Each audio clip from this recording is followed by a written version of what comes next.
दोस्तों, डिजिटल रोज education online platform पर आपका स्वागत है। देखिए, अपन राजस्थान के प्रमुख संत और संप्रदाय पढ़ रहे हैं। आज अपनी सेकंड लास्ट क्लास है, ठीक है। जो अगली क्लास रहेगी अपनी शायद लास्ट क्लास रहेगी, जो संत और संप्रदाय होगी। देखिए, आज अपन बात करते हैं आगे जो संप्रदाय बचे हुए हैं उनकी बात करते हैं। देखिए, अब से पहले अपन बात किए थे जो राजस्थान के प्रमुख संत थे, ठीक है। अब बात करेंगे जो संप्रदाय है या बाहर के जो भी कोई संप्रदाय है, जो राजस्थान से बाहर के संप्रदाय है, जिनका प्रभाव राजस्थान में भी है या जिनका संबंध राजस्थान से भी है, उनकी बात कर लेंगे, ठीक है। देखिए, आज अपन बात करें सबसे पहले जो एक संप्रदाय की बात करें, वल्लभ संप्रदाय की बात करते हैं, ठीक है।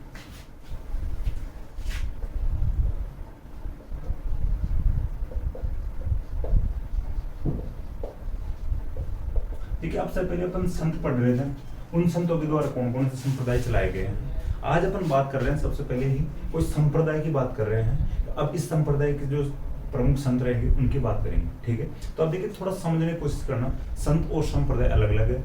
जैसे आज अपन संप्रदाय की बात करें, वल्लभ संप्रदाय की, तो इनके जो संत कौन हुए थे, प्रमुख संत कौन हुए थे, ठीक है। तो इस प्रकार से अपन बातें करेंगे।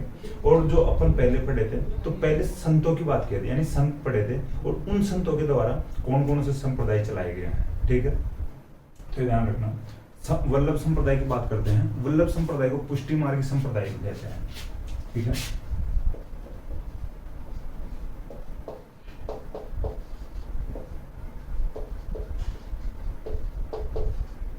वल्लभ संप्रदाय को पुष्टि मार्गीय संप्रदाय भी कहते हैं।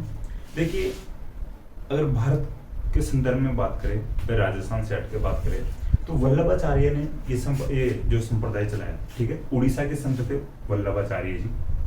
देखिए, इनका जो दर्शन था, ठीक है, जो दर्शन था शुद्ध अद्वैतवाद जो दर्शन था, ठीक है। वल्लभाचार्य जो प्रमुख संत हैं भारत के, मध्यकालीन भारत में उड़ीसा के एक संत हैं वल्लभाचार्य। इनका जो दर्शन था शुद्ध अद्वैतवाद था, ये ध्यान रखना।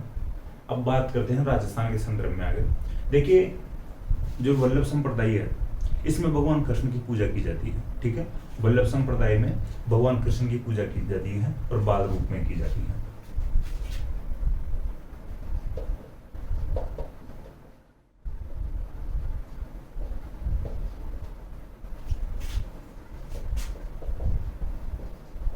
ठीक है,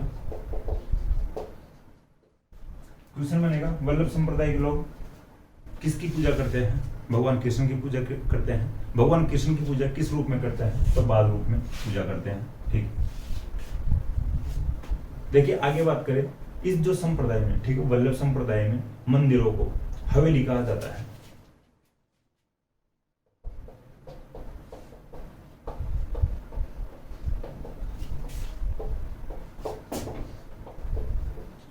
देखिए, औरंगजेब के समय में औरंगजेब इन हिंदू मंदिरों को तोड़वा रहा था, ठीक है, या मंदिरों को नष्ट करवा रहा था, लूटपाट कर रहा था। उस समय मंदिरों को नष्ट कर रहा था, नुकसान पहुंचा रहा था। तो वल्लभ संप्रदाय के लोगों ने सोचा है, प्लानिंग की कि अपने को भाई भगवान कृष्ण जी की पूजा करनी है, या अपने को किसी भी रूप में यानी भगवान कृष्ण जी की पूजा करनी है। जरूरी थोड़ी है कोई मंदिर में ऊपर गुंबद बनाए।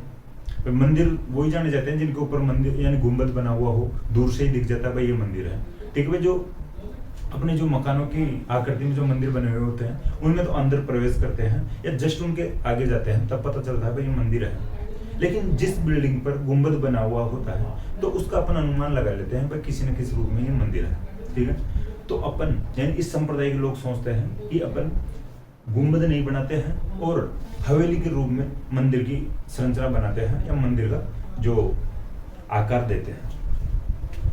तो भाई जो ये बनाए गए मंदिर, उसमें गुंबद वगैरह नहीं बनाए गए थे और बाहर से मंदिरों की जो संरचना नहीं दी गई थी इनमें, तो इन मंदिरों को कहा गया हवेली, ठीक है। तो ध्यान रखना, वल्लभ संप्रदाय में जो मंदिर होते हैं, वल्लभ संप्रदाय के जो मंदिर होते हैं, इनको हवेली कहा जाता है।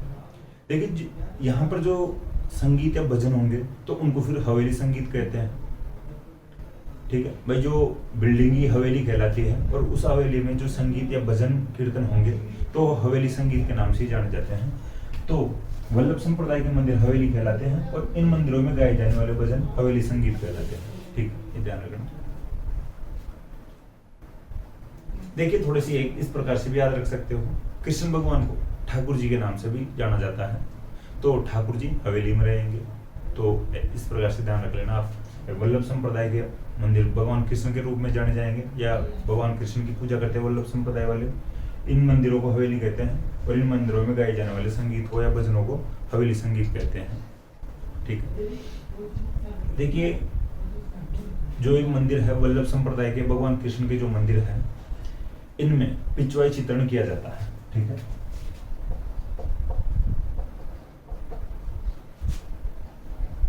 देखिए पिछवाई चित्रण आपको थोड़ा सा ये तो समझ में आ रहा होगा, जो शब्द है पिछवाई का मतलब पीछे। तो जो ये मंदिर होते हैं हवेली मंदिर या हवेली जो होते हैं, या भगवान कृष्ण के जो मंदिर होते हैं जिनमें पिछवाई किया जाता है, तो पिछवाई का मैं बताऊं तात्पर्य क्या होता है। भगवान कृष्ण की जो मूर्ति रहेगी, ठीक है, मंदिर में, तो इस मूर्ति के पीछे दीवारों पर या कपड़े पर बनी जो फड़नुमा एक कपड़ा होता है, उस पर भगवान कृष्ण की लीलाओं को छापा जाता है, या भगवान कृष्ण से जो संबंधित जो कथाएं होती हैं उनको छापा जाता है। भगवान कृष्ण की चित्रकारी बनाई जाती है उस पर। ठीक है, दीवार पे या फड़ पर, कपड़े की फड़ पे या दीवारों पर जो भगवान कृष्ण से संबंधित जो लीलाओं का या घटनाओं का चित्रण किया जाता है उसको पिछवाई चित्रण कहते हैं। ठीक है, आप थोड़ा ध्यान देना भाई, मूर्ति के पीछे मंदिरों में भगवान कृष्ण की मूर्ति के पीछे पिछवाई चित्रण किया जाता है, और उन चित्रों में भगवान कृष्ण से संबंधित जो भी घटनाएं हैं, जीवन की घटनाएं हैं, उनको चित्रित किया जाता है। देखिए राजस्थान में बात करें तो वल्लभ संप्रदाय के छोटे मोटे 41 मंदिर है। ठीक है,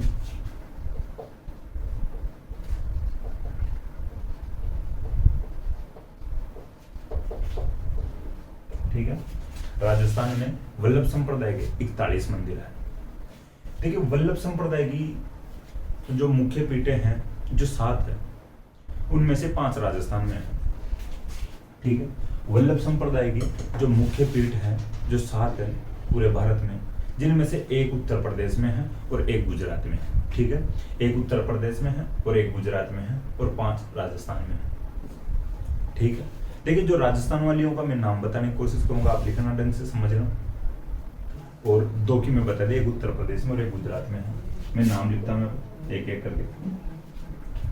देखिए मथुरा जी है एक जो पीठ है, जो मथुरा जी जो कोटा में है। ठीक है, एक पीठ है जो ये प्रमुख मंदिर है राजस्थान में जो मथुरा जी कोटा में है। दूसरा है श्रीनाथ जी।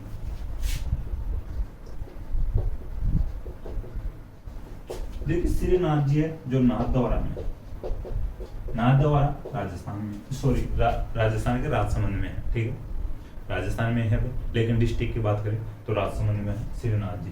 देखिए फिर द्वारिका दीज जी है एक,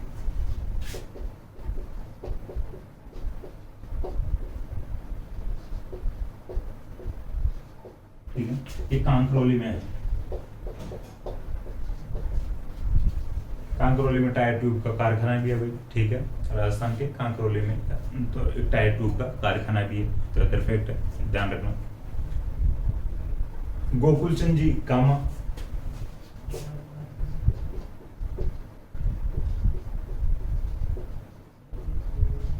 कामा भरतपुर में है। ठीक है, और मदन मोहन जी ये भी भरतपुर, कामा भरतपुर में है।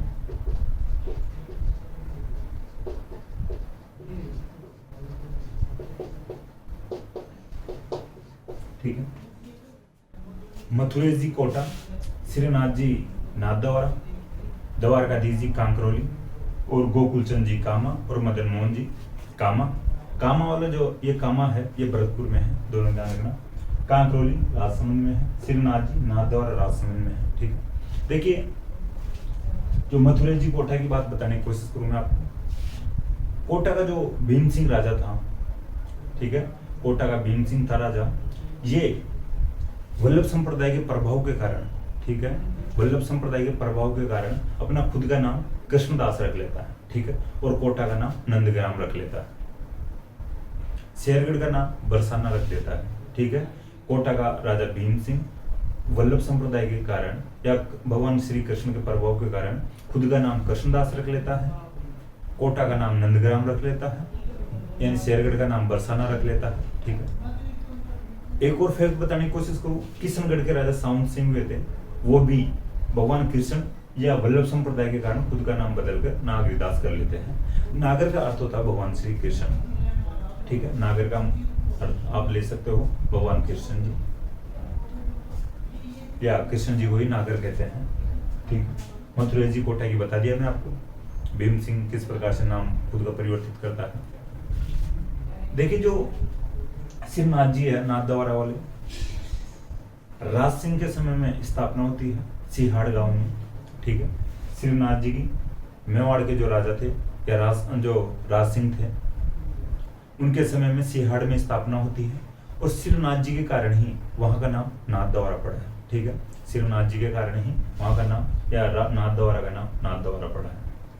कांकरोली भी राजसमंद में है। फिर गोकुलचंद जी कामा जो भरतपुर में है, और मदन मोहन जी कामा भरतपुर में है। देखिए वैसे अपन और बात करेंगे, आगे पढ़ेंगे तब, या पहले बात कर चुके हैं कि जयपुर का गोविंद देव जी मंदिर है, ये गौड़ीय संप्रदाय का मंदिर है। ठीक है। और एक करौली में भी है मदन मोहन जी मंदिर, वो भी गौड़ीय संप्रदाय का मंदिर है। ठीक है। जयपुर वाला गोविंद देव जी मंदिर, वो करौली का जो मदन मोहन जी मंदिर है, वो गौड़ीय संप्रदाय के मंदिर है, वो इस जो वल्लभ संप्रदाय के मंदिर नहीं है वो। ठीक है।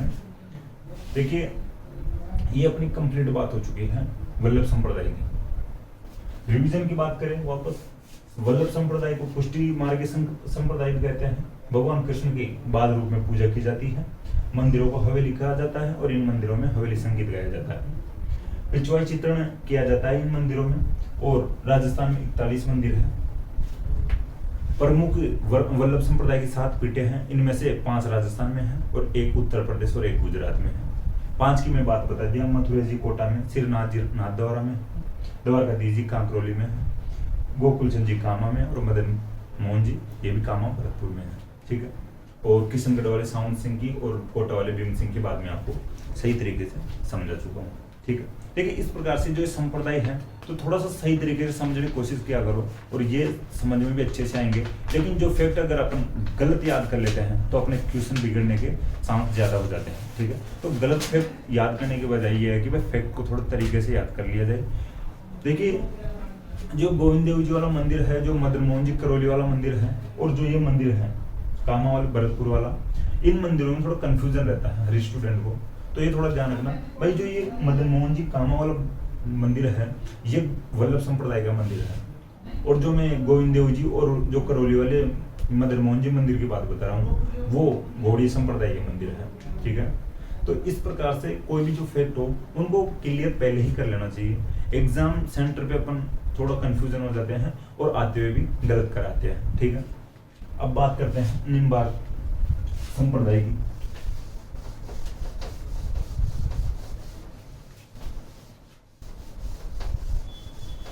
देखिए अपन अपनी जो लास्ट क्लास रहेगी कल वाली, जो अपने संप्रदायों की या संतों की, फिर इनके बाद में बात करेंगे जो राजस्थान के प्रमुख लोक देवी होंगे। ठीक है।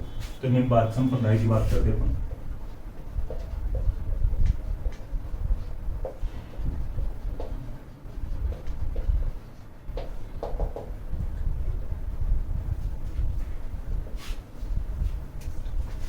देखिए निम्बार्क संप्रदाय की जो प्रमुख पीठ है, जो मुख्य पीठ है, अजमेर के सलेमाबाद में है।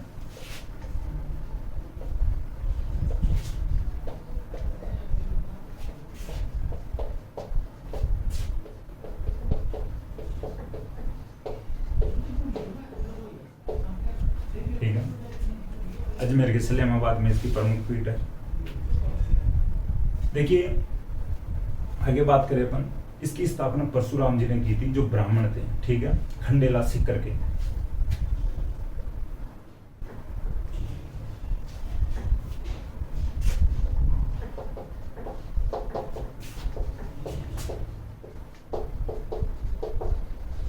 ठीक है।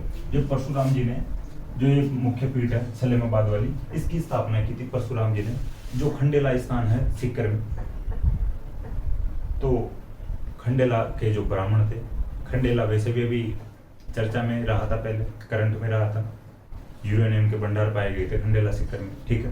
तो आप ये भी ध्यान रखना, खंडेला सीकर में यूरेनियम के भंडार पाए गए थे और परशुराम जी खंडेला गए थे। देखिए अपन बात करें निम्बार्काचार्य जी की, निम्बार्क जो संप्रदाय की बात करते हैं भारत के संदर्भ में, थोड़ी सी आप समझना। देखिए दक्षिण भारत में निम्बार्काचार्य जी महाराज ने इस संप्रदाय की स्थापना की थी, ठीक है। निम्बार्काचार्य जी महाराज दक्षिण भारत के थे, उन्होंने दक्षिण भारत में ही निम्बार्क संप्रदाय की स्थापना की थी। देखिए द्वैत अद्वैतवाद उनका दर्शन था, ठीक है।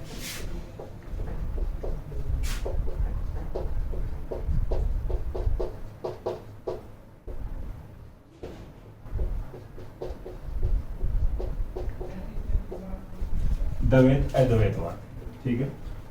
द्वैत अद्वैतवाद को द्वैताद्वैत भी कह सकते हो या लिख सकते हो आप। निम्बार्काचार्य जी महाराज साउथ इंडिया के थे, साउथ इंडिया में इन्होंने निम्बार्क संप्रदाय की स्थापना की थी।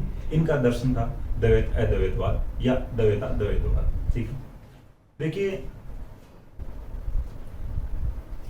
ये अपन बात किए हैं भारत के संदर्भ में, ठीक है।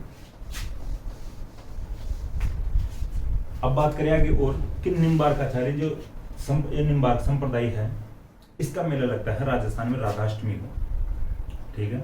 राजस्थान में जो मेला लगता है सलेमाबाद में, ठीक है, राधाष्टमी को मेला लगता है। अब देखिए राधाष्टमी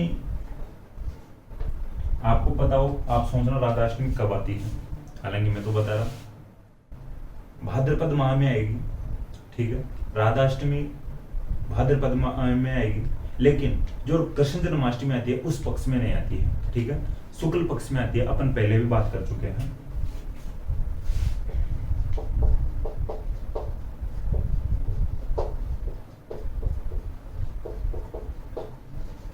ठीक है, भाद्रपद कृष्णाष्टमी को कृष्ण जन्माष्टमी आती है और भाद्रपद शुक्ल अष्टमी को राधाष्टमी मनाई जाती है। राधाष्टमी को ये मेला लगता है निम्बार्क संप्रदाय का सलेमाबाद अजमेर में, ठीक है। देखिए इस संप्रदाय में, निम्बार्क संप्रदाय में राधा जी को भगवान कृष्ण की पत्नी के रूप में पूजा जाता है, ठीक है। इस संप्रदाय में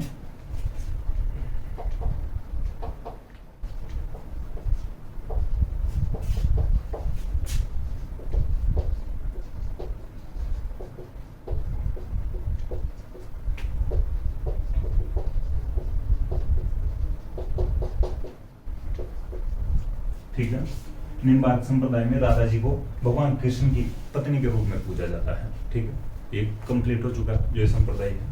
वापस रिवीजन की बात करें, निम्बार्क संप्रदाय की मुख्य पीठ सलेमाबाद अजमेर में है। स्थापना इसकी की थी परशुराम जी ने, जो सिक्कर के खंडेला नामक स्थान के ब्राह्मण थे। मेला लगता है राधाष्टमी को। राधाष्टमी मनाई जाती है भाद्रपद शुक्ल अष्टमी को। जन्माष्टमी मनाई जाती है इससे 15 दिन पहले भाद्रपद कृष्ण अष्टमी को, ठीक है। राधा जी को इस संप्रदाय में, ठीक है, निम्बार्क संप्रदाय में राधा जी को भगवान श्री कृष्ण की पत्नी के रूप में पूजते हैं। अब बात करते हैं प्रणामी संप्रदाय की। देखिए प्रणामी संप्रदाय में ज्यादा फैक्ट अपन पढ़ेंगे बाहर के, ठीक है, राजस्थान से बाहर के। लेकिन एक वजह से अपन इसको अपन राजस्थान में पढ़ रहे हैं, क्योंकि इस जो प्रणामी संप्रदाय का जो मंदिर है जो राजस्थान में है, ठीक है।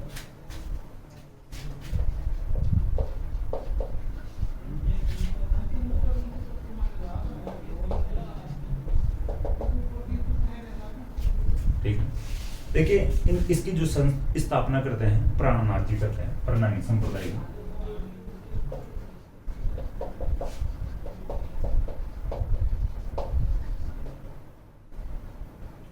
ठीक है, प्राणनाथ जी जो थे गुजरात के थे, ठीक है।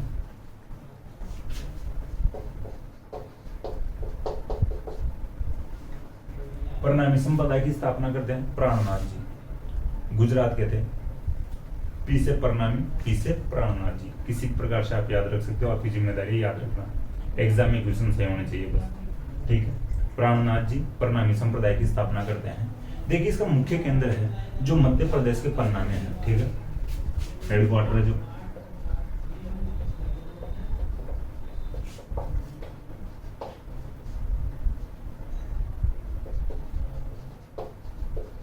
ठीक है, मध्य प्रदेश में एक क्षेत्र है पन्ना, देखिए क्षेत्र का नाम है पन्ना या एरिया का नाम है, ठीक है। तो आप देख लेंगे मध्य प्रदेश के पन्ना क्षेत्र में परनामी संप्रदाय का मुख्य केंद्र है। प्राणनाथ जी स्थापना करते थे जो गुजरात के थे। इसका जो ग्रंथ है परनामी संप्रदाय का मुख्य ग्रंथ है या प्रमुख ग्रंथ है कुजलम स्वरूप है।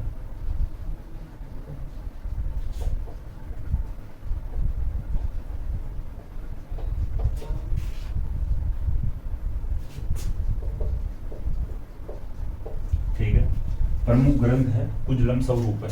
ग्रंथ जरूर याद रखना, क्वेश्चन जरूर बन सकता है कि कुजलम स्वरूप किस संप्रदाय का ग्रंथ है। परनामी संप्रदाय का ग्रंथ है। परनामी संप्रदाय का प्रमुख ग्रंथ है कुजलम स्वरूप है, ठीक है। देखिए बार बार कह रहा हूँ कुजलम स्वरूप इंपॉर्टेंट ग्रंथ है, ये पूछ सकते हैं इस संप्रदाय से, ठीक है। इस संप्रदाय का इंपॉर्टेंट फैक्ट है जो कुजलम स्वरूप है। ये भी पूछ सकते हैं भाई इस प्रकार के जो मुख्य केंद्र देखिए राजस्थान से बाहर है और जो प्राणनाथ जी भी राजस्थान से बाहर गए थे, गुजरात गए थे, तो इनसे इंपॉर्टेंट बनता है कुजलम स्वरूप, ठीक है। इस संप्रदाय में, ठीक है, परनामी संप्रदाय में भगवान कृष्ण की पूजा की जाती है कुजलम स्वरूप के रूप में या कुजलम स्वरूप में पूजा की जाती है।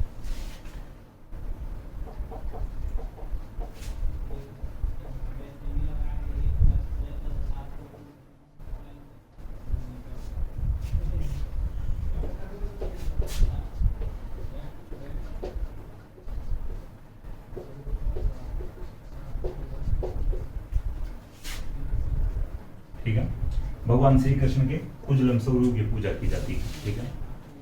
कुजलम स्वरूप ग्रंथ है तो आप ये तो कर सकते हो भगवान श्री कृष्ण के कुजलम स्वरूप की पूजा की जाती है। फिर कह रहा हूँ कुजलम स्वरूप ग्रंथ है परनामी संप्रदाय का, ठीक है, ये याद रख लेना।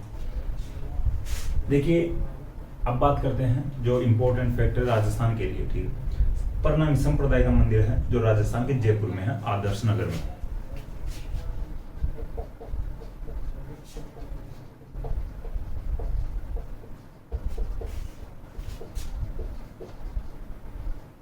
ठीक है, परनामी संप्रदाय का जो मंदिर है आदर्श नगर जयपुर में है, ये इंपॉर्टेंट है अपने लिए। क्वेश्चन बन सकता है परनामी संप्रदाय का मंदिर राजस्थान के किस जिले में है, तो जयपुर में है, या जयपुर में भी स्थान पूछ ले तो आदर्श नगर में है।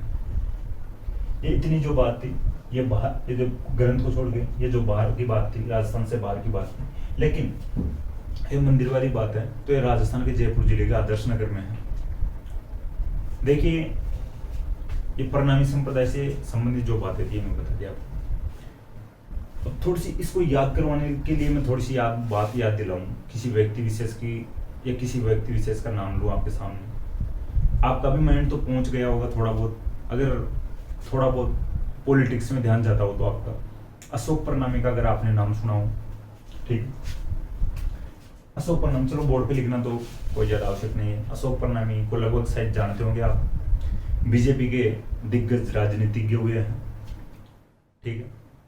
शायद 2 बार विधायक रह लिए हैं, 2008 से 2018 तक, 2008 से 2013 तक रहे थे पहली बार, और 2013 से 2018 तक रेगुलर 2 बार विधायक रह लिए वो। 2004 से 8 तक शायद वो मेयर भी रह चुके हैं बीजेपी की तरफ से जयपुर नगर निगम के। वो इस संप्रदाय के कैंडिडेट हैं, परनामी संप्रदाय से आते हैं, और वो इसी क्षेत्र से आदर्श नगर से ही विधानसभा का चुनाव लड़ते हैं, ठीक है, ध्यान रखना। इस बार शायद 2018 में वो हार गए हैं, रफीक खान जीते हैं उनके सामने, ठीक है। तो अशोक परनामी 2008 से 2013 तक और 2013 से 2018 तक 2 बार बीजेपी से विधायक रहे हैं, पहले मेयर भी रह चुके हैं, और भी भाई अच्छे अच्छे पदों पर रहे हैं। बीजेपी के कैंडिडेट हैं वो, बीजेपी के अध्यक्ष भी रह चुके हैं वो राजस्थान में, ठीक है। और वो भाई उनके जो पिताजी ने अगरबत्तियों का जो बिजनेस भी स्टार्ट किया था, ठीक है। तो थोड़ा ध्यान रखना, बीजेपी के कैंडिडेट थे अशोक परनामी, तो उनके नाम से भाई देखिए यहाँ पे अपने यहाँ पे जो अपनी क्लास में पॉलिटिक्स से कोई मतलब नहीं है। जो पॉलिटिकल जो बंदे हैं, जो कैंडिडेट है पॉलिटिकल से रिलेटेड, उनसे ज़्यादा कोई मतलब नहीं, लेकिन आपको जो बात याद रखने के लिए, ठीक है, तो मैं बात बताया हूँ, एग्जाम्पल दिया हूँ। आदर्श नगर से चुनाव लड़ते हैं, परनामी संप्रदाय के लोग यहीं पर ज्यादा रहते हैं, तो वो चुनाव भी यहीं से लड़ते हैं। उनको उम्मीद रहती है वे अपन जीत जाएंगे, लेकिन इस बार हार गए तो एक अलग बात है। 2 बार रेगुलर रह लिए, कुछ काम नहीं करवाए होंगे, तो खुद ही के संप्रदाय के लोगों ने शायद वोट नहीं दिया होगा, या फिर दूसरे संप्रदाय जो आते हैं वोटिंग लिस्ट में तो उन्होंने नहीं दिया होगा। उनको संतुष्ट नहीं किया होगा। भाई राजनीति में तो ऐसा चलता रहता है, ठीक है। तो प्रणामी संप्रदाय का मंदिर है आदर्श नगर जयपुर में, तो अशोक प्रणामी के नाम से आप थोड़ा ध्यान रख लेना नाम। अब बात करते हैं रामानंदी संप्रदाय की, थोड़ा समझने की कोशिश करना, फैक्ट ज्यादा है रामानंदी संप्रदाय में, ठीक है। थोड़े से अपन भारत के संदर्भ में बात करेंगे।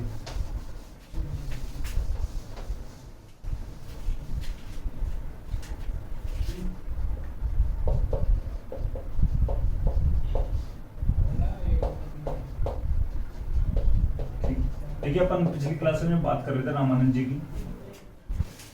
उत्तर भारत में भक्ति आंदोलन को यानी भक्ति आंदोलन को फैलाने वाले रामानंदी जी थे। ये रामानंदी ही है जो रामानंदी संप्रदाय चलाए हैं, ठीक है। इनके शिष्यों ने चलाया था, तो अभी मैं आप बात बताता हूँ क्लियर। देखिए शंकराचार्य जी निर्गुण भक्ति का संदेश देते हैं, ठीक है। अद्वैतवाद उनका दर्शन था, ठीक है। शंकराचार्य जी निर्गुण भक्ति का संदेश देते हैं और उनका अद्वैतवाद दर्शन था।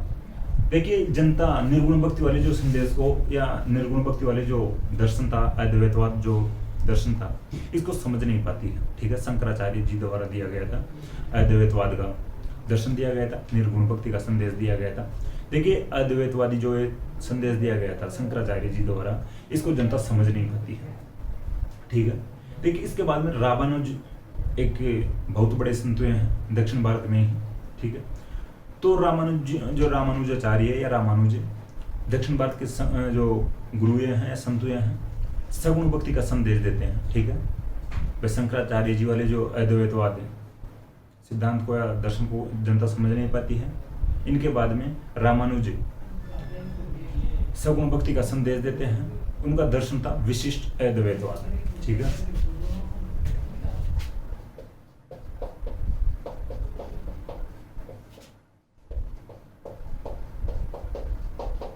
ये रामानुज का,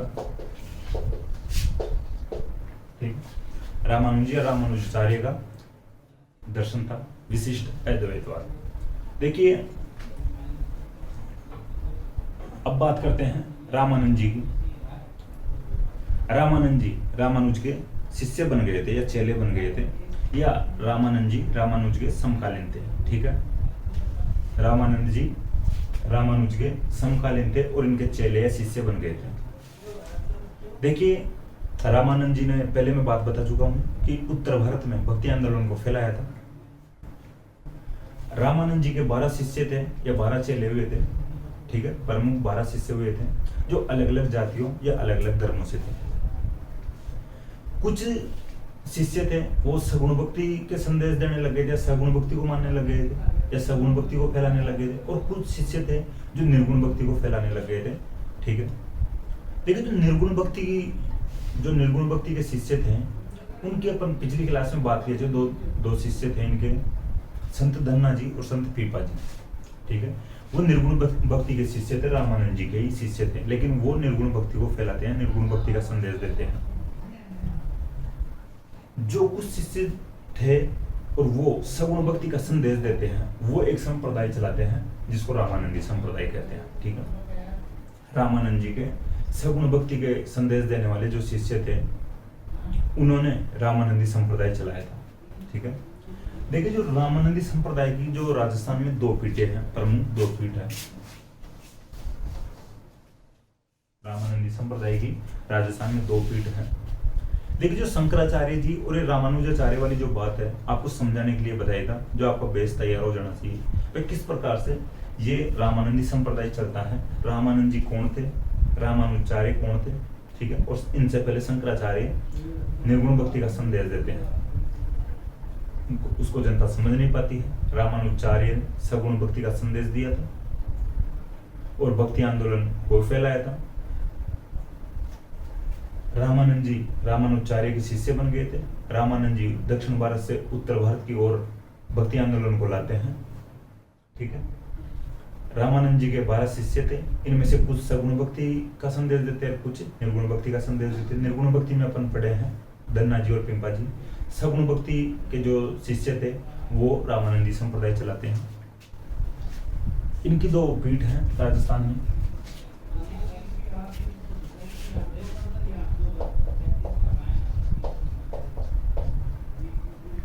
एक तो है गलताजी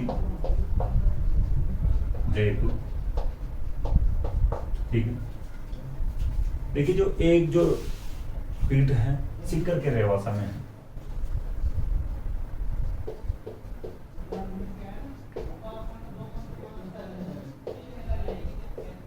ठीक है।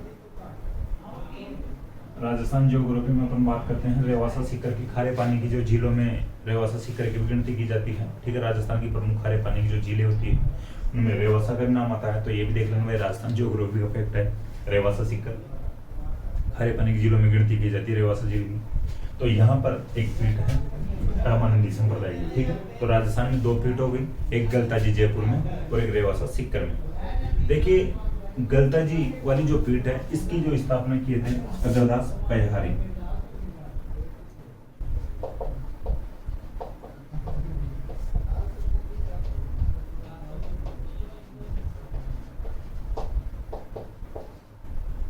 ये पै का शाब्दिक अर्थ होगा दूध, ठीक है। पै का शाब्दिक अर्थ होगा दूध। रेवासा जो सीकर में पीठ है इसके जो संस्थापक है अगरदास जी है। देखिए इधर में थोड़ा गलत लिख दिया,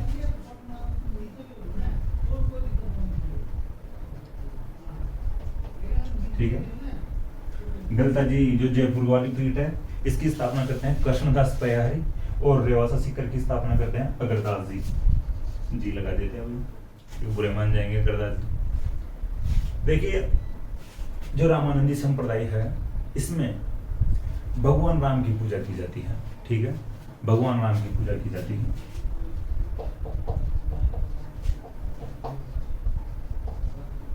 भगवान राम की पूजा भी स्पेशल तरीके से की जाती है रसिक नायक के रूप में,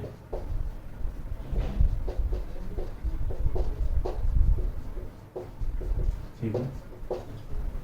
रामानंदी संप्रदाय में भगवान राम की पूजा रसिक नायक के रूप में की जाती है। देखिए इस संप्रदाय को यानी भगवान राम की पूजा रसिक नायक के रूप में की जाने के कारण इस संप्रदाय को रसिक संप्रदाय भी कहते हैं, ठीक है। रसिक संप्रदाय रामानंदी संप्रदाय को कहते हैं क्योंकि इसमें भगवान राम की पूजा रसिक नायक के रूप में की जाती है। अब आगे बात करें, देखिए जयपुर के राजा हुए हैं सवाई जय सिंह, ठीक है। जयपुर के सवाई जय सिंह राजा हुए थे, उनके समय में कृष्ण भट्ट ने एक पुस्तक लिखी थी राम रासो,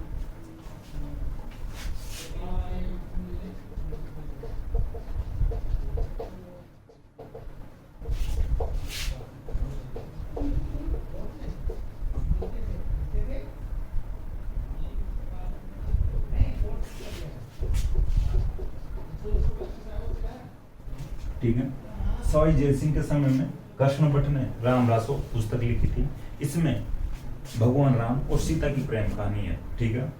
सवाई जय सिंह के समय में कृष्ण भट्ट ने राम रासो पुस्तक लिखी है। इस पुस्तक में यानी राम रासो पुस्तक में भगवान राम और सीता की प्रेम कहानी है, ठीक है। देखिए आमेर के एक और राजा की बात करें, आमेर के पृथ्वीराज, ठीक है। आमेर के एक राजा हुए थे पृथ्वीराज और उनकी पत्नी हुए थे बालाबाई, जो कृष्णदास पैहारी की शिष्य थे।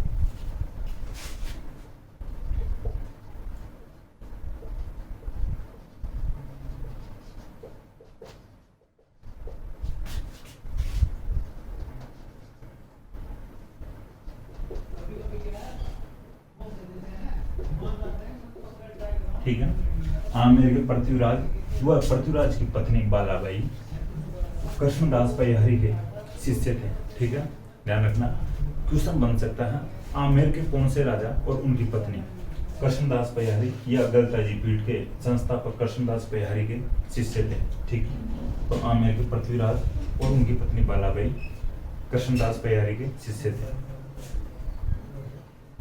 देखिए जो ये बालाबाई है बीकानेर के लूणकरण की पुत्री थे, ठीक है। ये ध्यान रख लेना, थोड़ा याद रखने के लिए मैं बता दिए। बीकानेर के जो लूणकरण राजा हुए हैं उनकी पुत्री थे बालाबाई।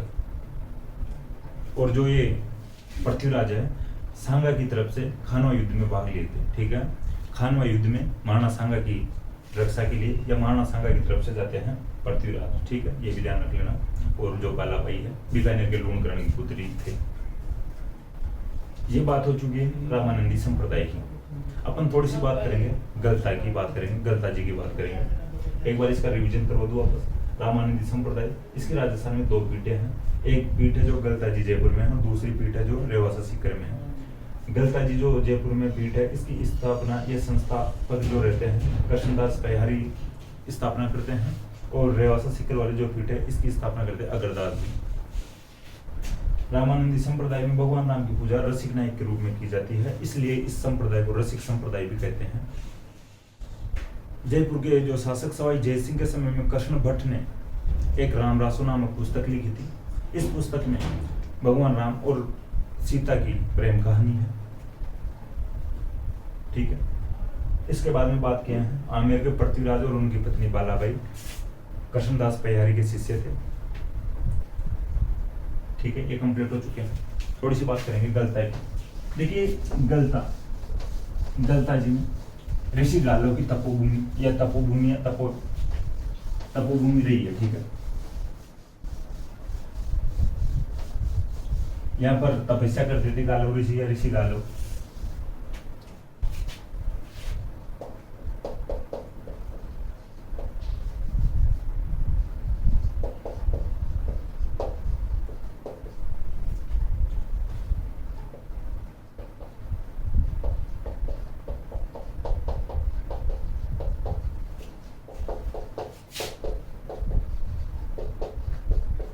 ठीक है।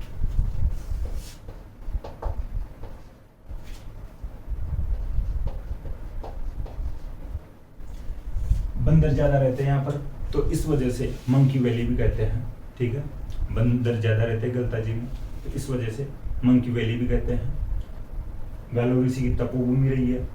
और गलता जी जो यहाँ पर प्रसिद्ध है, प्राचीन सूर्य मंदिर के लिए प्रसिद्ध है।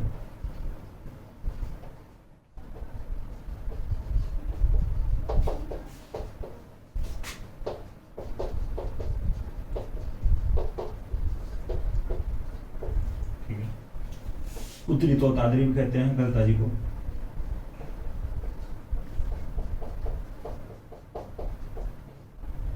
ठीक है।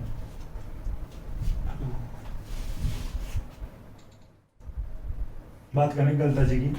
देखिए गलता जी जो है जयपुर में है, ठीक है। ऋषि गालो की तपोभूमि रही है गलता जी। मंकी वैली कहते हैं क्योंकि यहाँ पर बंदर अधिक रहते हैं। प्राचीन सूर्य मंदिर के लिए गलता जी प्रसिद्ध है। उत्तरी तोतादरी भी कहते हैं। उत्तरी तोतादरी क्यों कहते हैं? रामानुज जो संप्रदाय है उसकी अच्छी पीठ, ठीक है, रामानुज संप्रदाय की सबसे अच्छी या सबसे प्रमुख पीठ है दक्षिण भारत में तोतादरी, ठीक है। जहां पर जो रामानुजाचार्य की जो मुख्य या प्रमुख या अच्छी पीठ है उस स्थान को तोतादरी कहते हैं, ठीक है। तो साउथ में तोतादरी है, तो गलता जी भाई साउथ से तो उत्तर में हो गया ना, तो इस वजह से इसको उत्तरी तोतादरी कहते हैं कि रामानुजाचार्य रामानुज संप्रदाय की वो जो दावा करते हैं भाई जो रामानंदी संप्रदाय की जो गलता जी में पीठ है वो हमारी भी पीठ है, हम भी उसका सम्मान करते हैं, ठीक है। हालांकि कुछ समय पहले इन जो संप्रदायों दोनों संप्रदायों के बीच में थोड़ा बवाल हो गया था, थोड़ा हंगामा हो गया था, लड़ाई झगड़े हो गए थे, ठीक है। रामानुज संप्रदाय और रामानंदी संप्रदाय वालों के बीच में, ठीक है। गलता जी वाले जो गलता जी में यानी बवाल हो गया था, एक दूसरे क्लेम कर रहे थे भाई ये हमारा है, ये हमारा है, ठीक है। तो इस प्रकार से लड़ाइयाँ होती रहती हैं, हर जगह पॉलिटिक्स चलने लगी आजकल, ठीक है। तो ध्यान रखना, ये कंप्लीट हो गया है। आज की जो क्लास कंप्लीट है भाई, अब तक यहाँ गलता जी की बात किया है। एक गलता जी वाले जो सूर्य मंदिर का जो फैक्ट है ये ध्यान रख लेना। गलता जी के बारे में पूछा जा सकता है क्वेश्चन, गलता जी क्यों प्रसिद्ध है? तो प्राचीन सूर्य मंदिर के लिए गलता जी प्रसिद्ध है। उत्तरी तोतादरी किसे कहा जाता है? गलता जी को कहा जाता है। ऋषि गालो की तपोभूमि कहाँ पर है? तो गलता जी में है, ठीक है। मंकी वैली किसे कहा जाता है? गलता जी को कहा जाता है, ठीक। दोस्तों मुझे आशा है क्लास आपको पसंद आएगी। क्लास अगर आपको पसंद आए तो क्लास को लाइक करें, कमेंट करें और अपने दोस्तों के साथ शेयर करें। थैंक यू दोस्तों।